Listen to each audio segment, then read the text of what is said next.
வணக்கம். Welcome to கதை திரட்டு audio books. இந்த வீடியோல நம்ம என்ன கதை கேட்க போறோம்னா, விஷ்ணு இலை சிறுகதை. நம்ம சேனலை இதுவரைக்கும் சப்ஸ்கிரைப் பண்ணாதவங்க சப்ஸ்கிரைப் பண்ணுங்க. பக்கத்தில் இருக்கிற பெல் ஐகானை கிளிக் பண்ணி ஆளுங்கிற ஆப்ஷனை பிரஸ் பண்ணுங்க. ஹைப்புங்கிற ஆப்ஷனை கிளிக் பண்ணி இந்த வீடியோவை ஹைப் பண்ணுங்க. வாங்க கதைக்குள்ள போகலாம். வைஷாலிக்கு சமையலில் மனம் ஓடவில்லை. படுக்கையில் இருந்தே ஒட்டி கொண்டு வரும் ஒற்றை தலைவலி மாதிரி, இனம் புரியாத கலக்கம் ஏன் இந்த காலை வேளையிலேயே பாடாய் படுத்துகிறது என்று புரியவில்லை. இது போன்ற வேளைகளில் அவள் செய்கின்ற எந்த செயல்களிலும் அவளுடைய மனதின் ஒத்துழைப்பு இருக்காது. உடலின் அவயங்கள் மட்டும் தன்னிச்சையாய் இயந்திரமாய் இயங்கிக் கொண்டிருக்கும். அவளின் இந்த நிலை புரியா குடும்பத்தினர் யாராவது வந்து அவளிடம் இன்று வெள்ளிக்கிழமைதானே என்பது போன்ற இயல்பான கேள்வியை கேட்டுவிட்டால் கூட இன்னார் என்று பார்க்காமல் எரிந்து விழுந்து விடுவாள். அவர்கள் முகம் சுருங்கி விலகி ஓடும்போதுதான் எதற்காக இப்படி எரிந்து விழுந்தோம், என்ன ஆச்சு எனக்கு என்கிற சுய ஆய்வில் அமிழ்ந்து போவாள். ஒன்று மட்டும் அவளுக்கு தெரியும், இது போன்ற நாட்களில் ஏதோ ஒரு கலக்கமான செய்தி காதில் வந்து விழுவதற்கான கட்டியம்தான் இந்த உணர்வு என்று. அன்றும் அப்படித்தான். வைஷாலி முற்றிலும் தன் கைவசமில்லாத மனக்கலக்கங்களுடன் அடுப்பில் புகைந்து கொண்டிருக்கும் எண்ணெய் சட்டியில் கடுகை அள்ளி போடுவதற்கும், கூடத்து தொலைபேசி கணீர் என்று ஒலிக்கத் தொடங்குவதற்கும் மிக சரியாக இருந்தது. கடுகும் கரிந்து போய்விடக்கூடாது, தொலைபேசி அழைப்பும் நின்று போய்விடக்கூடாது. பரபரப்பாய் செயல்பட்டாள். அப்படியே அடுப்பை அணைத்துவிட்டு அதிரடியாய் நடை போட்டு தொலைபேசி கருவியை தாவி எடுத்து காதில் பொருத்தினாள். அம்மாதான். ஹலோ என்று சொல்ல வேண்டிய இடைவெளிக்குள் என் காலை அவசரம் புரிந்தவள் கூப்பிட்டிருக்கிறாள் என்றால் ஏதோ பிரச்சனையோ? மனம் படபடக்க ஆரம்பித்தது. குரல் பலவீனப்பட்டது. ஹலோ, ஏன் இப்படி மூச்சு வாங்குறது உனக்கு? சமயக்கட்டில இருந்து ஓடி வந்து எடுத்தியா? கூடத்துல யாரும் இல்லையா? ஒன்னு பேப்பர் படிப்பா இல்ல டிவி பாப்பா? உங்க ஆத்துல எல்லாத்துக்கும் நீதானா? என்னமோ போ. அம்மா வழக்கம் போல அங்கலாய்த்து கொண்டாள். சரி, விஷயத்த சொல்லுமா. நீ வேலைக்கு போறவே இல்ல, வீட்டுலதான் இருக்கேன்னு பேரு. ஆனா உன்னை எப்ப கூப்பிட்டு நிதானமா பேசுறதுன்னு எனக்கு புரியவே இல்ல. சாப்பிட்டமா, டிவிய பார்த்தமா, பத்திரிகைகளை புரட்டினோமான்னு ஒரு வாழ்க்கை இல்ல. எப்ப பாரு ஊர் பிரச்சனையை இழுத்து போட்டுண்டு கால்ல சக்கரத்தை கட்டிண்டு ஓடுறது. தம் பிடிக்கு பிரயோஜனம் இல்லாத ஓட்டம். காசு சம்பாதிக்கத்தான் தெரியல, கை காசு செலவழிக்காமலாமது இருக்கப்படாதா? அம்மாவின் இந்த புராணம் ஓய்வதாக தெரியவில்லை. அம்மா, அடுப்புல கடுகு, ஆபீஸ் நேரம். வைஷாலி மெல்ல இழுத்தாள். எல்லாம் எனக்கு தெரியும் வைஷு, என்னைக்கு ஓஞ்சது உனக்கு? சரி, விஷயத்துக்கு வர சனிக்கிழமை அப்பா திதி. விஷ்ணு இலைக்கு நீதான். அம்மா, வைஷாலி குறுக்கிட்டு கத்தினாள். நீ என்ன சொல்ல போறேன்னு எனக்கு தெரியும். வருஷா வருஷம் பாடுற பல்லவிதானே. நான் உயிரோட இருக்கிற வரைக்கும் வந்து போ, அப்புறம் இஷ்டம். ஆனா குடும்பம்னா இதெல்லாம் சகஜம், மறந்துடாத. அம்மாவின் அந்த வார்த்தைக்குள் இந்த குடும்பத்தின் வரலாறே இருக்கிறது. ஆனால் அதை சொல்லி பெருமைப்பட்டு கொள்ள முடியாது. என்ன பேச்சு மூச்சையே காணோம். அங்க மீட்டிங், இங்க செமினார்னு ஓடிடாத. மாப்பிள்ளைய கூப்பிடு, அவன் காதலையும் போட்டு வச்சுடுறேன். சொல்லும் போதே கத்துவான். சாயந்தரம் வந்தாவது அப்பா பிரசாதம் வாயில போட்டுக்கட்டும். அம்மா, அவரை இழுக்காதம்மா. எதுக்கு பிரச்சனை பண்ற? எனக்குத்தான் விட முடியாது, வந்து ஆகணும். வைஷாலி கணவனுக்கு கவசமாக முயற்சித்தாள். என்ன பிரச்சனை வைஷாலி உங்களுக்கு? எப்ப பார்த்தாலும் எல்லாத்தையும் மனசுல போட்டு வச்சுண்டு ஒதுங்கப்படாது. அப்பா படத்துக்கு நமஸ்காரம் பண்ணிட்டு 2 அட்சதையை தலையில போட்டுக்கட்டும். வைஷாலி வேறு வழியில்லாமல் போனை புருஷனிடம் கொடுத்துவிட்டு கடுகை கவனிக்க சென்றாள். காலை கலக்கத்தின் இனம் புரிய ஆரம்பித்தது. திதி அப்பாவுக்கு, விஷ்ணு இலை எனக்கு. வைஷாலி நினைவு சுழலில் மூழ்க ஆரம்பித்தாள். கைகள் தன்னிச்சையாய் கரண்டி பிடித்து சுழன்றது. அப்பாவின் பெயர் என்ன என்று யாராவது கேட்டால் சட்டென்று நுனி நாக்கில் வந்து உட்கார்ந்து கொள்ளும் ஒரு பிரயோகம் பரபிரம்மம். அப்படித்தான் எல்லோரும் அவரை அழைத்தார்கள். ஊர் கூட அப்படித்தான் அழைத்தது. உங்க அப்பா பேரு பரபிரம்மமா என்று கேலியும் கிண்டலுமாய் கேள்வி கேட்ட பள்ளி சிநேகிதியை பளீர் என்ற கன்னத்தில் அறைந்து அதற்காக ஆசிரியரிடம் திட்டு வாங்கியது இன்றும் பசுமரத்தாணியாய் அவள் மனதில் பதிந்தே இருந்தது. இனி திதி வரை அப்பாவின் ஞாபக அலைகள் அவளை பாடாய்ப்படுத்தி செயலிழக்க வைக்கும். அப்பாவ ஏன் பரபிரம்மம்னு கூப்பிடுறா பாட்டி என்று அவரை பெற்ற பாட்டியிடமே கேட்டு நச்சரித்திருக்கிறாள் வைஷாலி. அப்பாவை பெற்றவளும் சாமானிய மனுஷி இல்லை, சகலகலா வள்ளி, சாக்த சிகாமணி. ஆனால் அப்படிப்பட்டவளின் பதில்கள் கூட எப்போதுமே சம்பந்தமில்லாமல் இருப்பதாகவே பட்டது வைஷாலிக்கு. அவள்தான் போகட்டும் என்று கல்லூரி நாட்களில் அவரை அழைத்து கொண்டு ஆனானப்பட்ட ஆஸ்பத்திரிகளுக்கு படையெடுத்து, ஏன் அப்பா இப்படி இருக்கிறார் என்றால் மகா கனம் பொருந்திய மருத்துவர்கள் கூட சாமர்த்தியமாய் சமாளித்து முற்றுப்புள்ளியாய், அவர் மகா பரபிரம்மம், ஸ்வரூபிமா, என்ன குறைச்சல், திடமா இருக்கார், ஏதாவது கேள்வி கேட்டா தீர்க்கமா பதில் சொல்றார், மணிமணியா குழந்தைகளை பெற்றிருக்கார், வேற என்ன வேணும் ஒரு மனுஷனுக்கு வாழ்க்கையில, சித்த புருஷர் மாதிரி இருக்கார்னு வச்சுக்கோ. ஏன்? வாய் விட்டு சிரித்து கொண்டே அவர்கள் சொன்ன விளக்கம் வைஷாலிக்கு மன நிறைவை தரவில்லை. இப்படி ஒரு அப்பா உங்களுக்கு இருந்தால் தெரியும், போங்கடா என்று மனதுக்குள் கடாசினாள் அவர்களை. காலங்களின் விரயத்தில் அப்பா என்கிற பரபிரம்மத்தின் பிரத்யேக வாழ்க்கை தத்துவம் மெல்ல மெல்ல புரிந்து மனம் ஏற்றுக்கொள்ள தயாரானது. அவர் உடம்புக்கு குளிப்பார். மார்கழி பனியும் உயிர் உருக்கும் பச்சை தண்ணீரும் பாடுபடுத்தியதில்லை.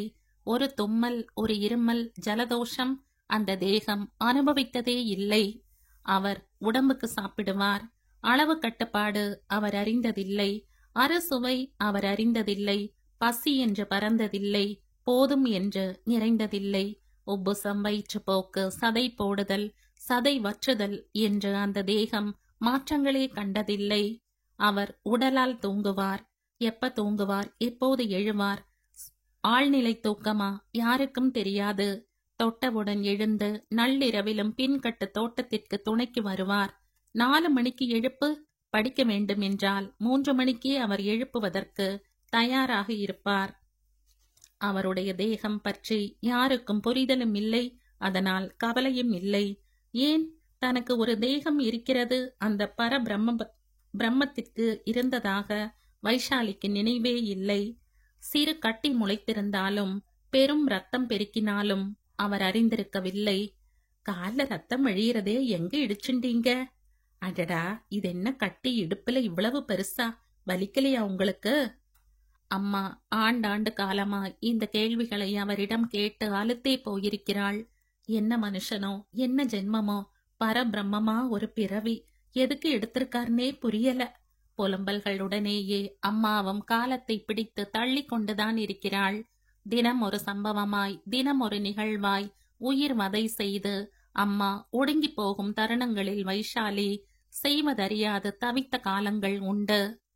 வைஷாலிக்கு அம்மா சந்தோஷமாயிருந்த தருணங்களின் நினைவு மிக குறைவுதான். அத்தருணங்களின் ஆயுளும் சில நீர்க்குமிழிகளின் கால வரையறைக்குள்ளேயேதான் இருக்கும். ஏதாவது ஒரு விபரீதம் அவளின் சந்தோஷ குமிழியை ஒரு நிமிடம் கூட ஜீவித்திருக்க விடாதபடி நிகழ்ந்து அமிழ்த்திவிடும். அப்படி ஒரு வரத்தை அவள் வாங்கி வந்திருந்தாள். ஊருக்குள் 4 குளம் குட்டைகள், அவற்றையும் விட்டால் வீட்டுக்குள் கிணறு. ஏதாவது ஒரு நீர்நிலைக்குள் அப்பாவின் தேகம் அடிக்கடி சங்கமித்துவிடும்.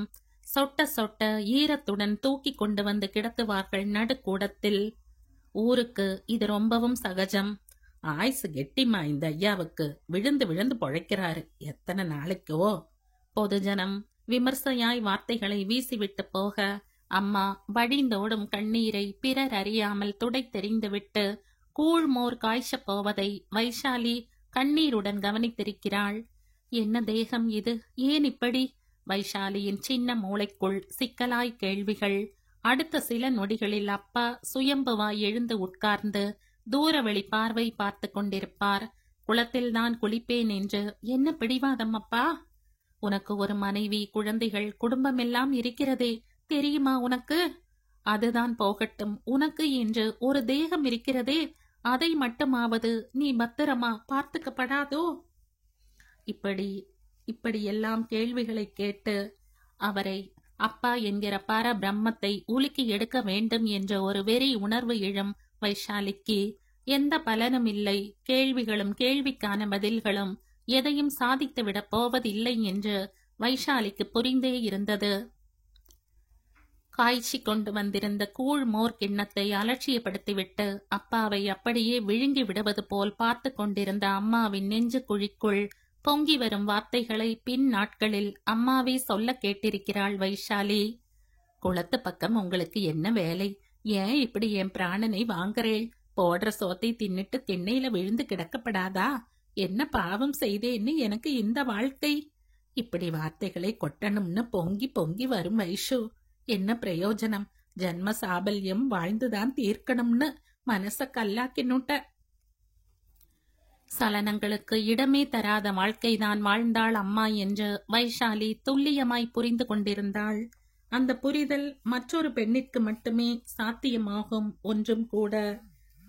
வைஷாலி அம்மாவை அதிசய பிறவியாய் பார்த்து பார்த்து வளர்ந்தவள். சந்தன சிலையாய் இருப்பாள், சங்கீத சாகரமாய் பிரவாகிப்பாள். கண் பார்த்ததே கை செய்யும் வித்தகி, நேர்கொண்ட பார்வையும் நிமிர்ந்த நன்னெஞ்சமாய் வாழ்க்கையின் வருத்தங்களை வீரமாய் எதிர்கொண்டாள். அக்கம் பக்கம் பார்த்து அங்கலாய்க்க மாட்டாள். அவள் புருஷன் இவள் புருஷன் என்று எவள் புருஷனையும் ஒப்பிட்டு மருக மாட்டாள். இப்படி அம்மா பற்றிய கணிப்புகள் வைஷாலிக்கு நிறையவே உண்டு. இந்த வாழ்க்கை சாகரத்தில் அவள் தன்னைத்தானே கரையேற்றிக் கொள்ள ஆண்டவன் வீசியிருந்த ஒரே துடுப்பு அவள் உத்தியோகம். கௌரவமாய் சாப்பிட்டாள், கர்வமாய் குழந்தைகளை கரையேற்றினாள். வைஷாலிக்கு அப்பா பற்றிய அந்த பயங்கர நினைவுகளை எத்தனை ஆண்டுகளானாலும் அழித்து கொள்ள இயலவில்லை.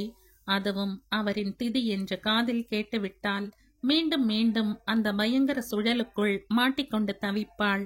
வைஷாலிக்கு அன்று வானொலியில் நேரலை ஒலிபரப்பு நிகழ்ச்சி. நிலையத்திற்குள் 10 மணிக்குள் போய் அமர்ந்து விட வேண்டும். தொலைபேசியில் இந்த வாய்ப்பை பற்றி சொன்ன போதே அம்மா பூரித்து போனாள். ஈன்ற பொழுதினும் பெரிதுவக்கும் நேரம் அல்லவா?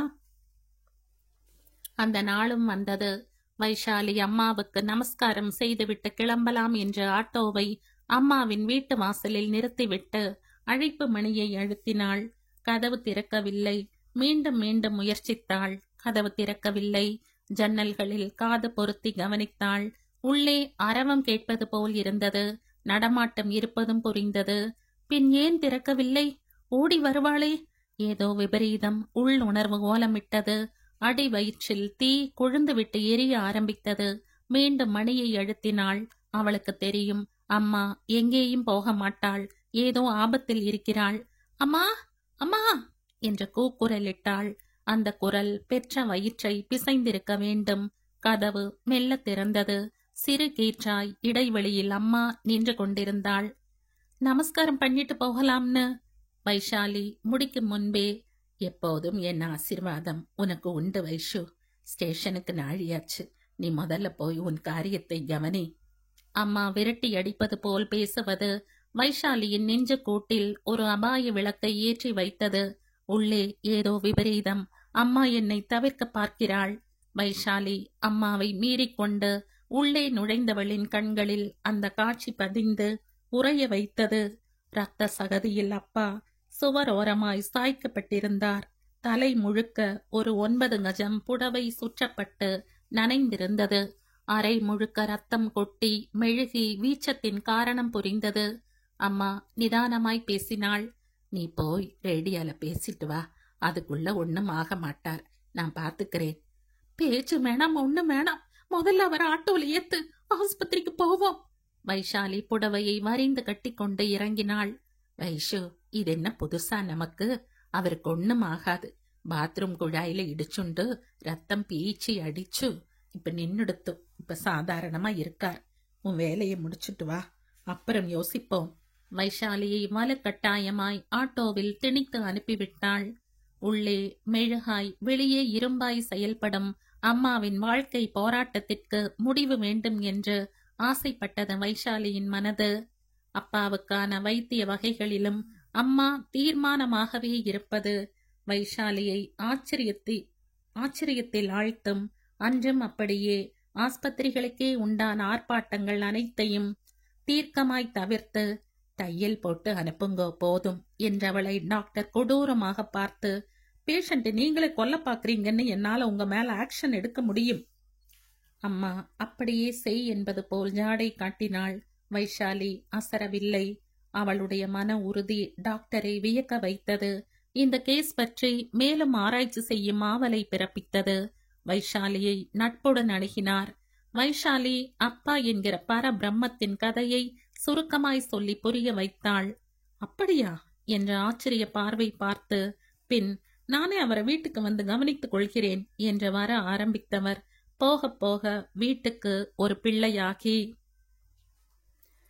தலைப்புண் ஆறியிருக்கிறதா என்று அப்பாவை பார்த்தவர் அப்படி ஒரு தடமே அவர் தலையில் இல்லாதது கண்டு நெடுஞ்சான் கிடையாக அப்பா அம்மா 2 பேர் காலிலும் விழுந்து வணங்கி சென்றதை வைஷாலியால் எப்படி மறக்க முடியும்? ஆண்டுகளின் ஓட்டங்களில் அந்த உடம்புக்கு மரணம் சம்பவித்தது. எல்லா உடம்புகளுக்கும் வருகின்ற இறுதி கட்டம்தான். ஆனால் வருவோரும் போவோரும் அப்பாவின் இந்த ஜென்ம முடிவினை விதவிதமாய் விஸ்தீகரித்து பேசினார்கள். ஆச்சரியம் என்னவென்றால், அவர் போன பின் சுற்றமும் நட்பும் ரொம்பவே பாசம் கொட்டியதுதான். வைஷாலிக்கு எல்லாம் நாடக மேடை காட்சிகளாகவே தோன்றியது. அந்த நாட்களில் திதி நாளும் வந்தே விட்டது. வைஷாலி அம்மாவின் வீட்டுக்குள் அதீதமான தயக்கங்களுடன் நுழைந்த போது, அச்சு அசலாய் அப்பாவை போலவே ஒரு பிராமணர், அதே தேகவாகு, அதே வெற்று பார்வை, சுவற்றில் சாய்ந்தபடி வாசல் திண்ணையில் அமர்ந்திருந்தார். வாங்கோ அக்கா, திகச்சு போயிட்டேள் இல்லையா? நானும் அப்படித்தானே ஆயிட்டேன் இவரை பார்த்து. அப்படியே நம்ம அப்பா மாதிரி இல்லை? ஈரமடி சாரில் சகோதரனின் மனைவிதான் கேட்டாள். யார் அழைச்சுண்டு வந்தா இவரை? கேட்பதற்குள் வைஷாலியின் கண்கள் குளம் கட்டிக்கொண்டு தொண்டை தழுதழுத்தது. தெய்வந்தான்னு சொல்லணும் வைஷாலி என்றபடியே வாசலுக்கு வந்தாள் அம்மா. சிக்கென மடிசார் கட்டிக்கொள்வதில் அவளுக்கு நிகர் அவளே. அவராகவே வாசல்ல வந்து நின்னார். யாரோ பிராமணன், திடீர்னு தெரிஞ்சுண்டு யாசகத்துக்கு வந்திருக்கார் போலிருக்கு. அரிசியும் பருப்பும் கொடுத்து அனுப்பலாம்னு வந்து பார்த்தா ஒரு நிமிஷம் பிரமிச்சு போயிட்டேன் வைஷாலி. உங்க அப்பாவே வந்துட்டாரோன்னு. இப்படி கூட உறவு ஒத்துமை இருக்குமா? அவரே வந்து அவர் திதியை வாங்கிக்கிறாரா? அம்மா கண் கலங்கினாள். அக்கா, உங்ககிட்ட ஒன்னு சொல்லணும். வைஷாலியை அறைக்குள் கூட்டிக் கொண்டு போய் மெல்ல பேசினாள் சகோதரனின் மனைவி. அக்கா, அவர் பிராமணரா இல்லையான்னு தெரியல. அப்பா மாதிரியே இருக்கிறதால வெறும் வயிறா அனுப்பவும் மனசில்ல. அம்மா ஒரு நிமிஷம் சாமி கிட்ட போய் உத்தரவு வாங்கிட்டு வந்து அந்த மனுஷங்கிட்ட ஒரு பூணலையும் விபூதியையும் கொடுத்து கிணத்தடியில குளிச்சுட்டு வர சொன்னா. உட்கார்ந்திருக்கார், வாய் திறந்து ஒன்னும் பேசல. விஷ்ணு இலை சாப்பிடுறேளான்னு கேட்டதும் சந்தோஷமா தலையாட்டினா மாதிரிதான் இருந்தது. உங்களுக்கு ஒன்னும் ஆட்சேபனை இல்லையே? எனக்கு என்ன ஆட்சேபனை அம்மா? ஒன்னும் இல்லையே, போய் காரியத்தை கவனி, வைஷாலி நிறைவாய் சொன்னாள்.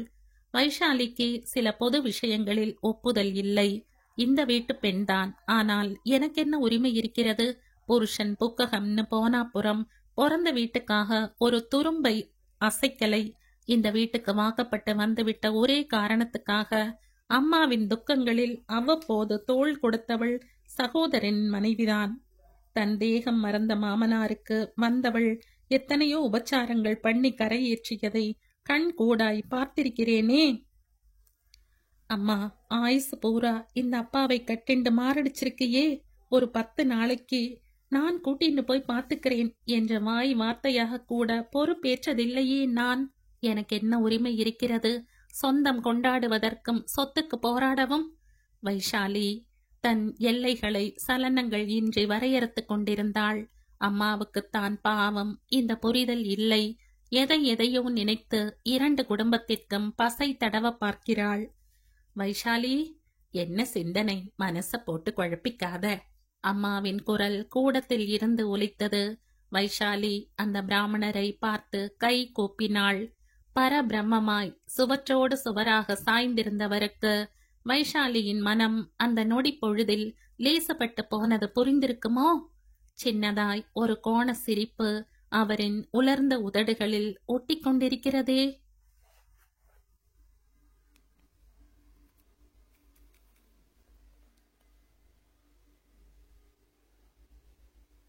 இதோடு இந்த கதை முடியுது. இந்த கதை உங்களுக்கு பிடிச்சிருந்தா லைக் பண்ணுங்க, ஷேர் பண்ணுங்க, சப்ஸ்கிரைப் பண்ணுங்க. மற்ற மாதிரி இன்ட்ரெஸ்டிங்கான கதையோட அடுத்த வீடியோல சந்திப்போம். பாய். தேங்க்யூ.